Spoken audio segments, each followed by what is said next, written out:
les experts en conditionnement physique vous le diront, la natation est possiblement la discipline sportive la plus complète.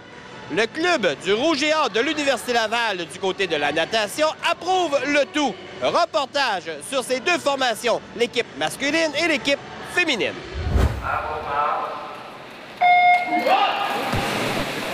L'excellence, vieil adage du programme sportif Rouge et Or, se poursuit avec les deux formations de natation.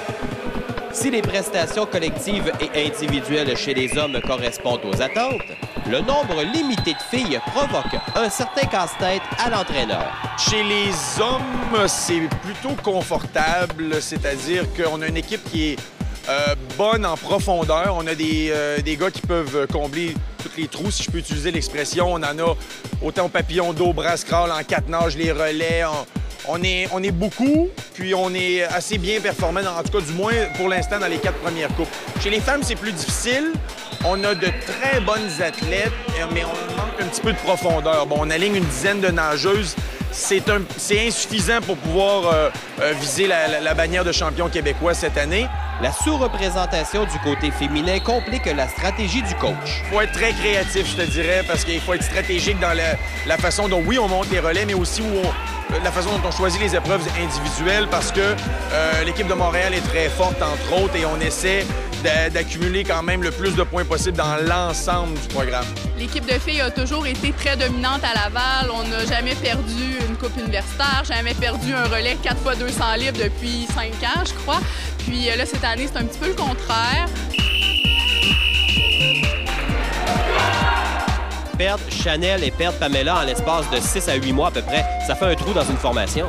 Oui, exactement. C'était deux filles très dominantes sur le circuit, des filles qui gagnaient leur épreuve. Puis c'est sûr que ça a été un gros coup pour l'équipe, mais ça fait partie de la vie. Voilà qui est bien dit.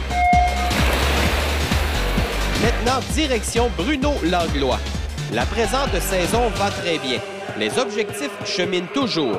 Le vétéran sait ce qu'il doit améliorer. Moi, c'était vraiment ma force pour aller chercher comme... Dans l'Ouest canadien, les gars étaient plus gros, étaient plus musclés. Puis je trouvais que j'étais petit à côté d'eux. Juste aller chercher de la force sur les fins de course ou juste les épreuves plus courtes de sprint qu'on appelle. J'étais aussi rapide qu'eux sur le clean swim qu'on dit. Mais juste au virage, sur les poussées, les épreuves de force. Chez les athlètes féminines, Marie-Pierre Rattel connaît une saison exceptionnelle. Les raisons de cette progression s'expliquent facilement. Je dirais que c'est beaucoup de confiance en moi que j'ai acquis l'an passé. Puis oui, j'ai changé d'entraîneur l'an passé. On a un nouvel entraîneur en préparation physique. Donc oui, il y a plusieurs facteurs qui font en sorte que je suis plus dominante cette année. Marie-Pierre, c'est quelqu'un qui est, d'un, extrêmement rapide. C'est une qualité qui peut être intéressante en natation. Oui, elle a des bons chronos, puis c'est quelqu'un surtout qui peut nager et du dos ou du crawl ou de la brasse. Donc c'est quelqu'un qui est très combatif en situation de course. On connaît peu cette discipline sportive, mais en natation, le concept d'équipe reste prédominant. Juste les entraînements, des fois, tu as une moins bonne journée, ça tente moins d'avoir quelqu'un dans ton dos qui dit « Hey, let's go, t'es capable d'aller le chercher ». Ça peut te toucher, ça te pousse un peu plus, puis tu vas chercher la coche de plus que tu ne serais pas allé si tu étais tout seul. Puis en compétition, ça paraît parce que tu sais que tu as ton équipe derrière toi avec qui tu t'es entraîné, tu sais le travail que tu as fait. Puis les résultats, ils se montrent comme cette année, on l'a fait. Point remarquable du côté de ces étudiants athlètes. La capacité d'ajustement autant sur les courtes distances, 50 mètres, ou bien les longues distances, 400 mètres. Ils s'entraînent beaucoup. Vous savez, l'exemple le plus connu au monde, c'est le fameux Michael Phelps qui nageait du 100 mètres comme du 400 mètres. Et une des raisons, c'est que, on voit la piscine en arrière.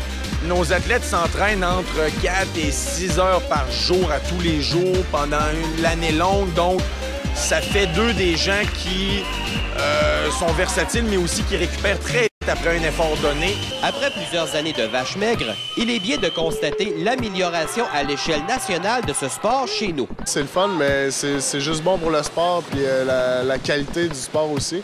Puis dans le fond, comme on a des espoirs comme Ryan Cochrane dans l'Ouest canadien qui lui a gagné une médaille de bronze aux Olympiques. Ça donne juste le rêve aux gens qui nagent à côté de lui, qui se disent si lui est arrivé, nous aussi on peut y arriver.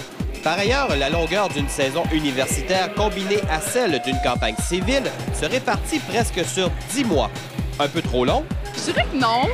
Ça fait plusieurs années qu'on vit ce régime de vie-là. C'est sûr qu'avec les études universitaires, c'est pas toujours évident, mais je pense que tout est dans la gestion de notre énergie, la gestion des études, dans la gestion du rythme de vie. Donc, ce que j'arrive à faire parfaitement, faut s'entendre, là, mais je suis quand même pas si pire. Est-ce que c'est trop long? Non. Est-ce que c'est exigeant? Oui. Le circuit universitaire est bien. Il commence au mois de septembre, finit en février, ce qui laisse le temps après ça aux étudiants athlètes de se concentrer sur leurs examens, exemple au printemps.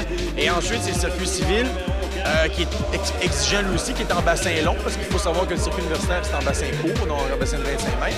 C'est différent, donc ça amène un aspect qui est nouveau. Et non, c'est pas trop long, mais effectivement, ça prend une rigueur, ça prend un régime de vie strict. Effort soutenu, travail d'équipe exceptionnel. La saison se déroule bien. En espérant que nos représentants sauront profiter du championnat canadien présenté à la fin du mois à Toronto afin de réaliser leurs objectifs.